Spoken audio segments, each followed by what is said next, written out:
This is Dr. Charles Parker, and you're listening to Core Brain Journal.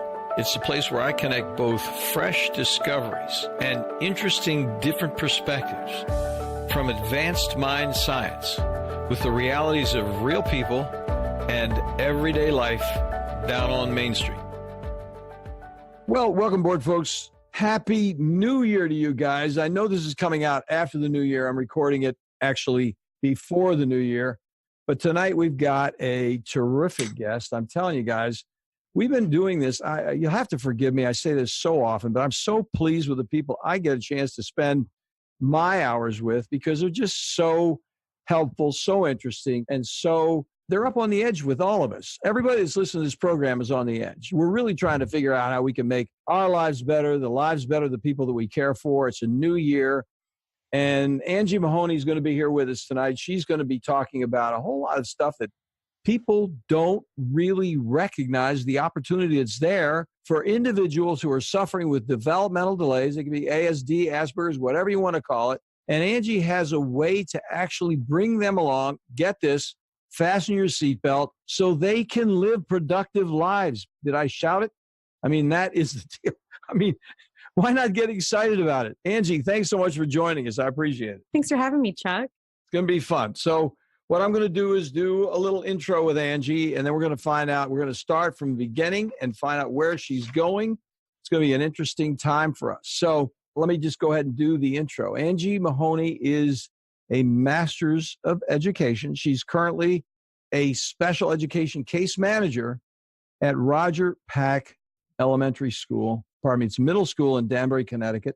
Angie has worked with students of all ages in a variety of settings for the past, get this, 13 years, folks. I'm telling you, I'm looking at Angie on Zoom, and she doesn't look like she's been doing this for 13 years. I'm telling you. Her career includes a tenure at a private school where she worked with over 75 middle school and high school age students on a weekly basis, running, get this, an inclusion-based elementary program for students with autism, ASD, as well as co-teaching core academic classes as part of a team comprised of fellow middle school educators. But she had some changes, my friends. She did that for a while, and the light bulb went on, and she's going to be telling us about it. I'm not going to read the rest of it because what happened is something you want to listen to. She started with this one little idea where she was going, and she's had one light bulb go on after another. And what you're going to hear about tonight is how she has developed programs, more than one. She's got a whole system for how do you take a person with certain lesser social skills, they may be strong intellectually and smart, but they don't have a grasp on how to actually make the application in daily life. And she's going to be talking about this. So let's go ahead and get started. Let's start from when you began teaching in 2001. That's not long ago. That's just yesterday. Exactly.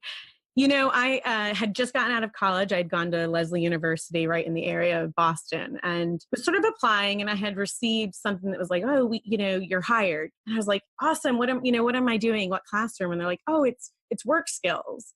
And I was like, oh, okay, right? Like pause. And I was like, okay, and I get into the classroom and it's literally a large classroom filled with rubber bands that are different colors and paper clips. And I remember thinking, I don't understand, like, how is this work skills? How is this vocation? How are 75 kids coming in every week to learn? And they were like, good luck, Mm-hmm. So that was my first teaching experience with realizing the expectation was high, but the challenge was great because I was going to have to create these practice opportunities for work. And what did that mean? What did that look like? It sounds like you were in shell shock because you're obviously a bright person and you went into a thing that's going to be sort of like, here's how you work a shovel if you're going to shovel concrete. And Right. You're like, oh my gosh, I got all these skills of ways of thinking and layers of thought. And I'm going to be down with rubber bands and paper clips. What a shock. What a Exactly.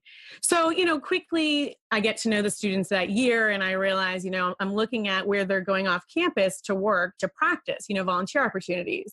And that's where I started to see hotels and restaurants, and they were going to offices and different places. And that's where the modules of focus came in from the program for I Can Work to really look at, okay, let's look at food service. Let's look at grocery, retail, clerical. Let's start there for our foundation of our focus. So you start breaking it down in sort of macro areas. And I just love, because folks, I confess, I'm leading her down the road a little bit because I read her bio here and what she did. But I think it's really interesting that you started with the macro. And then what you did is you pulled out the magnifying glass and you started looking at these different things. It sounds, Angie, like you were in shell shock when you actually started thinking about, oh my gosh, this whole thing is really, I'm going to say it, you probably wouldn't say it because you're politically correct. This whole thing is a mess. Yeah, it was a sinking ship, friend, I have to tell you. And I was put at the helm, and I was new to the environment. So, and teaching as a whole. But, again, in our times of uncomfortability, and I say this a lot, you do learn, right? It's part of our journey. And so that really challenged me to see the individuals in a light that was like, what would they need before being stressed out, before going to that work environment where they're getting stressed out? What can I teach them that will help them?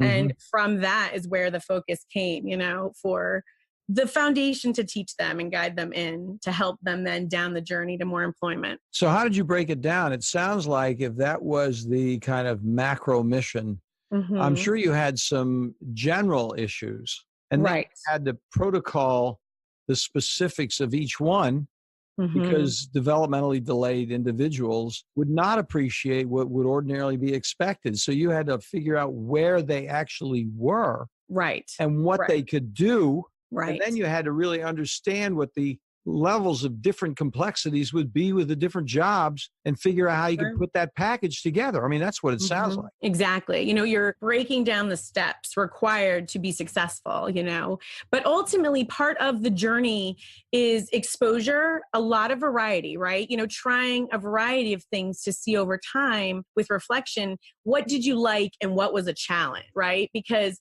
those are the things you want to keep track of to then say, all right, we tried a variety of hands-on things in retail. Now let's go into a store and see if we can generalize those skills. But taking the time to really reflect on the tasks at hand and helping those individuals have a voice in the journey of vocation is what has really led to more success. Yeah, I'm going to say it again. You said it, but I think it's interesting that what you did is you began to ask them questions. Big one. Now, you didn't say it quite that explicitly, but that is a very, very cool thing because I think that is not commonly done. It's sort of like, okay, here's what I think the problem is. This is what I think we should do about it.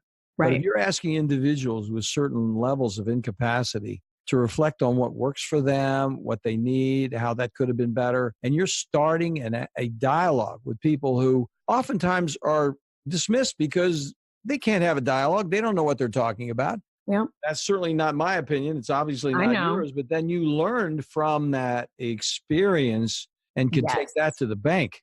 Yes, exactly. So let's give us an example of how something like that might happen. So people who are suffering with some of these issues could begin to conceptualize how you approach that problem. So the problem of, frustration. So let's say an individual keeps coming into a work environment, looking down, going right to work, doesn't say hello or good morning. It's a simple example, but that impacts his relationship, right? Because we're more inclined to assist individuals that are social and kind of outgoing. It's like, oh, I'll help you. But if someone's coming in reclusive, you're set up to not be as welcome, right? So a big part of the curriculum is to focus on the skills of communicating with coworkers, interviewing skills, yes, but those everyday situations, you're helping through role playing and practicing, and also the tough conversations in a safe environment like a school or in, an environment that's more one-on-one, to teach those and practice those skills and help when you are in those situations, individuals have that base there. So one example is greeting coworkers and those pieces and how we work on it. Another one is trying skills hands-on. When things are frustrating, such as collating and, stapling and things, maybe in the clerical department. All right, we tried a little bit. I don't want to exhaust it, but let's now revisit it again. Even in 2 months or in a year, don't give up on trying something that at one time was tricky, right? working over time when they're 12 years old. If you start then, by the time they're 16, the individuals have tried over time a variety of those things and really solidified areas of strength and weakness. Well, you and I haven't talked about this, but I'm empathetically identifying with those individuals and can imagine, I haven't really thought about this before, to tell you the truth, but I think one of the things that you probably do, and I'd like you to elaborate on a little bit if it's true, is those individuals actually asking for help. Because, right. if they ask for help, first of all, the point that you raised is absolutely germane. You've got to have a working relationship. So you say, hi, Tom, hi, Sam, whatever, do the handshake, look them in the eye. And then you do that. Then the next thing is, I don't get this. Right. How does this work? Right. How can I do this better? Exactly. So they're actually asking the question.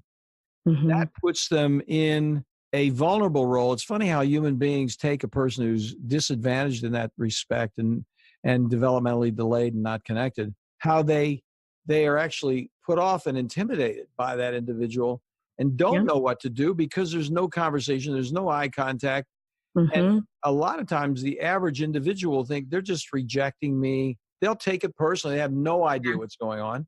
Yes. Take it personally. But as soon as you say, hey, how you doing? And could you help me? It just changes the entire picture, I would think.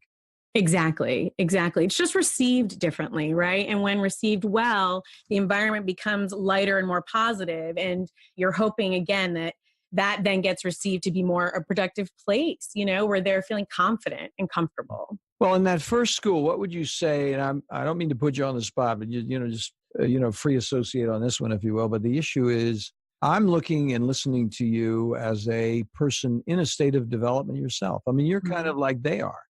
You're in a new job. You're a fresh woman out of school. You don't know where things go. And not only that, you don't even have any idea who these people are because you weren't trained to do this job that you walked into. You didn't have a specific training. So you're in a way so true. Just like them. Yes. Wow. So then the issue is, and I'm asking you this, obviously you're not developmentally disadvantaged, but on the other hand, you're in the same soup. Yes. So the that issue feeling. Is, in terms of being helpful to others, what do you think was the major thing that you learned going into that experience with those individuals that was transformational for you as a human being? What was it that you said, darn, this is the thing for me. This is a big deal for me.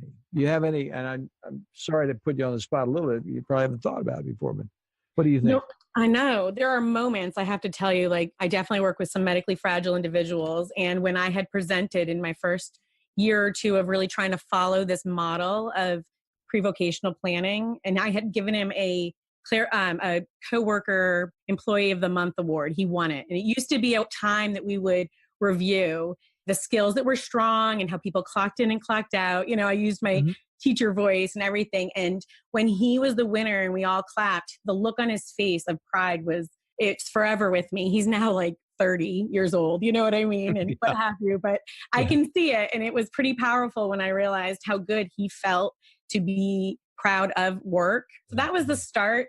And then over time with social media, I've been lucky where people have emailed me, former students, to say, they'll see something I put on my Facebook page and they're like, I remember that, we did that, we talked, we practiced. And because of that, I did challenge myself. I did try jobs and I'm doing well, right? So isn't that great? That's fantastic.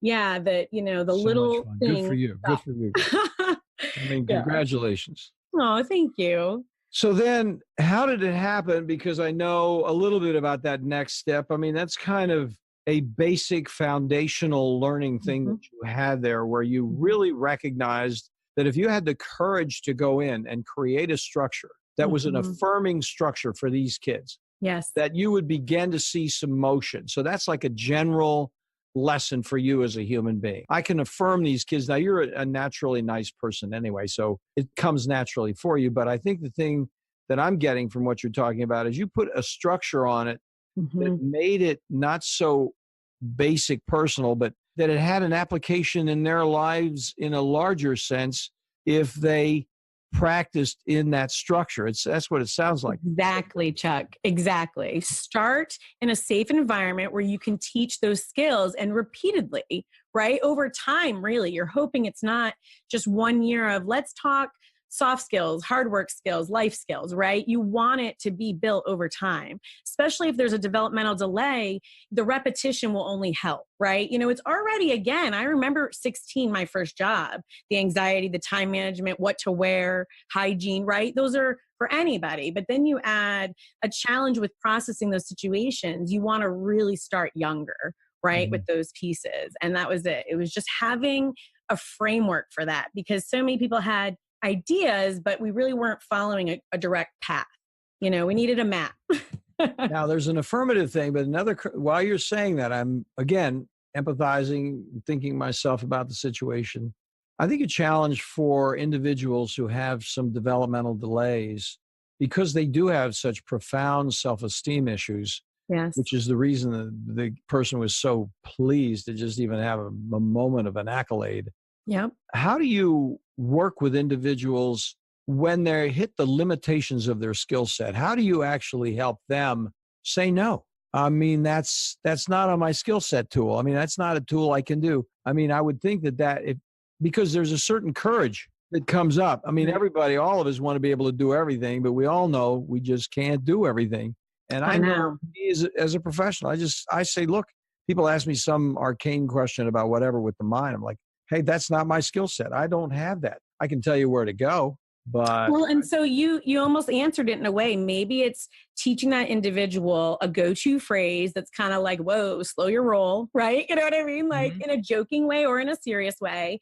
And then they guide you either to these are my skills and my strengths, or, maybe so-and-so can help you. I think it's a matter of talking it out at times, like you were saying, having the conversation, allowing them to have a voice and problem solving those things. So sometimes it's part of that village. It's the teacher encouraging the conversation. It's home encouraging it. It's other places if we can, it's exposure, really encouraging volunteerism, or even when in the community, look at all the jobs we see, and what do they really entail? Having those tough talks. A lot of jobs require a lot of things, right? It isn't easy. So understanding that so that the individual can have a plan that isn't, either so left field that it's defeating, but it's also encouraging, but you're finding something maybe that is more their level, but still meets that spark. The spark of interest. Hey, this is something I can do, something I can try, and I'll give it a shot. So much of us all we need is a little boost to give it a shot. So you think? So tell us how you then made that transition to the next school, because that first school was the light bulbs were going on pretty early there, but then you went into an entirely different environment. Tell us about that one, please. Right. So I had always felt like even the concept of middle school vocational planning was people were like, whoa, that's kind of young. And I'm like, it's really not, you know what I mean? And then I go into an elementary setting with more students on the spectrum. So they're a little more nonverbal and behavioral than the students I had serviced prior. How young are these students that you're talking about, Angie? So they're 3rd, 4th, and 5th grade. So I want to say that, yep. So they were in, they were, you're right. And I realized quickly, though, that they were kids that were seeking, again, as anybody really, confidence, to be pride, to have pride and structure.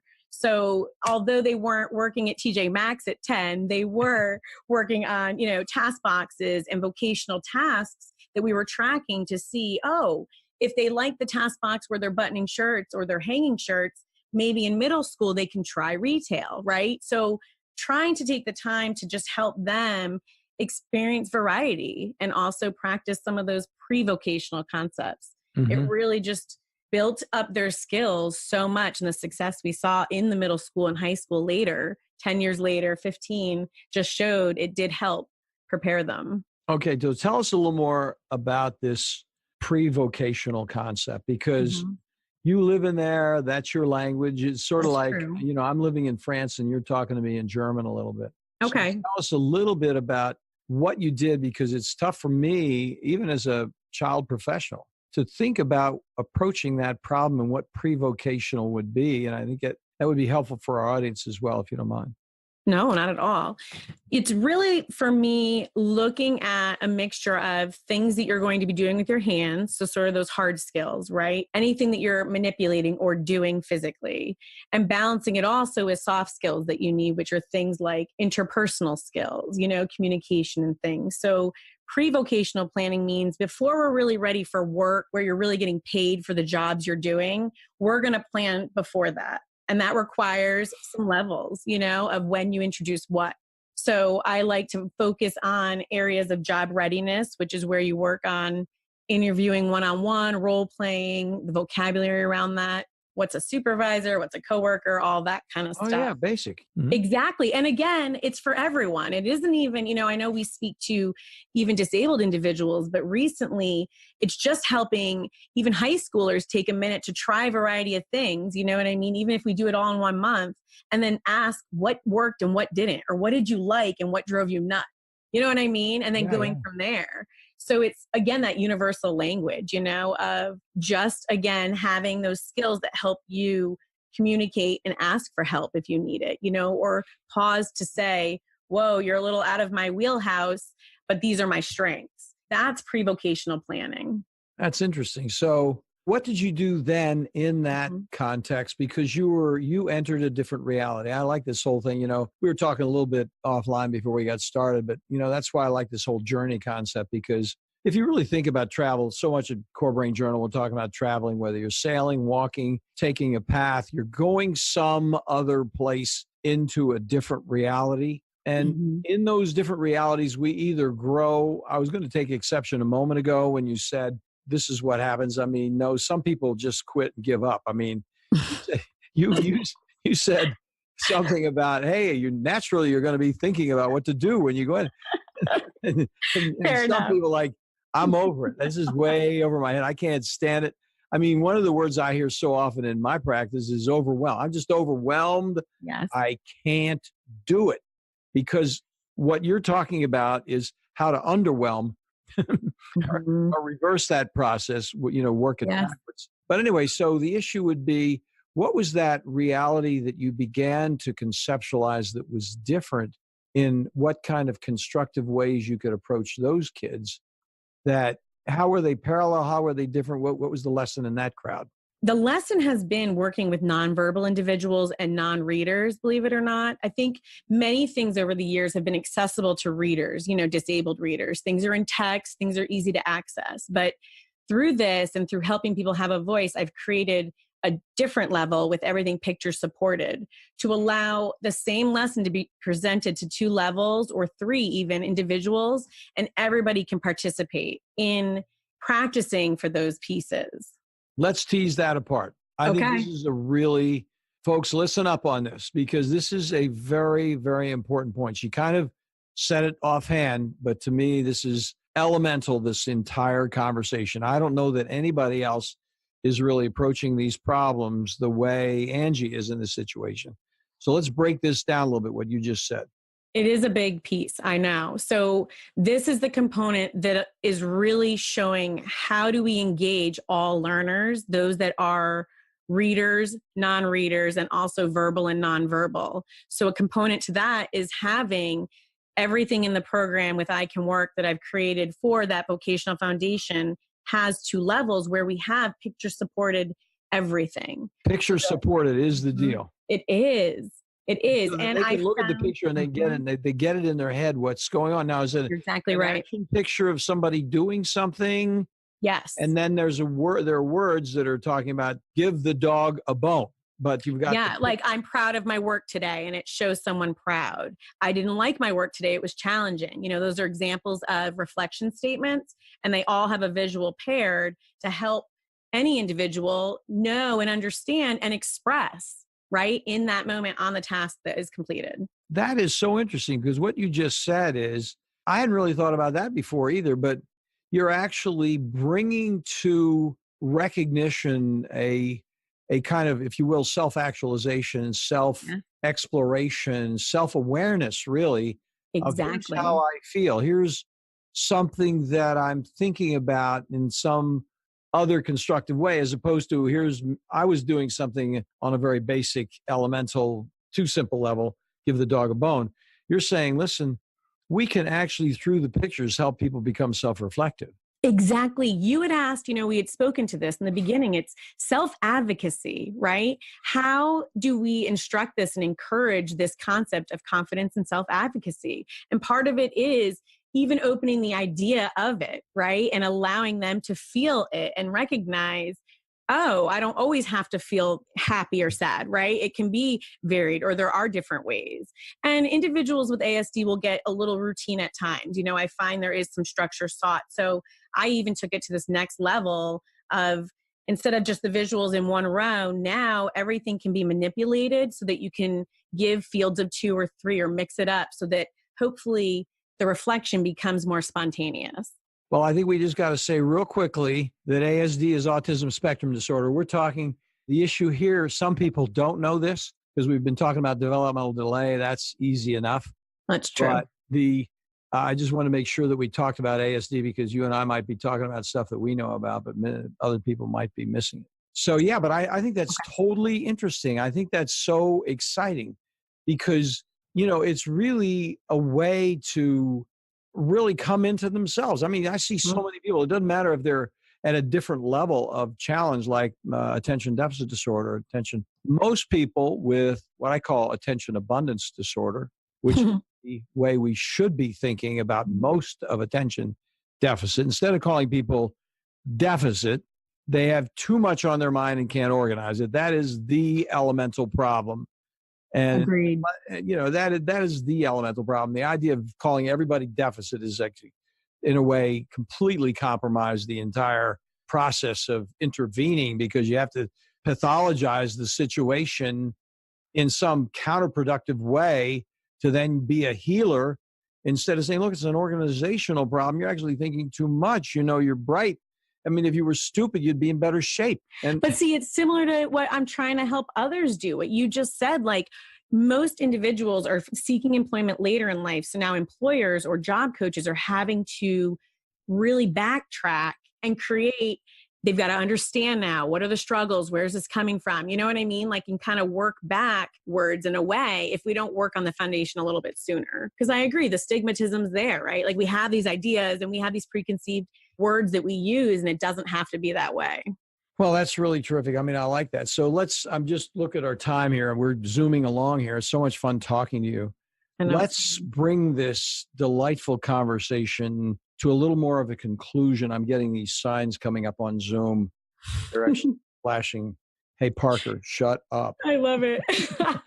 I know we did kind of touch on quite a bit, didn't we? So that's okay. It's not you. I'm just saying that we do have to wind up. So let's talk a little bit about that next situation. You had a third situation, did you not? Am I remembering that correctly? Mm-hmm. Yes, exactly. Into more of now I'm into a middle school environment where basically the district has said we have a group of individuals, that really just need to start the vocational foundation sooner, or a program that's more modeled.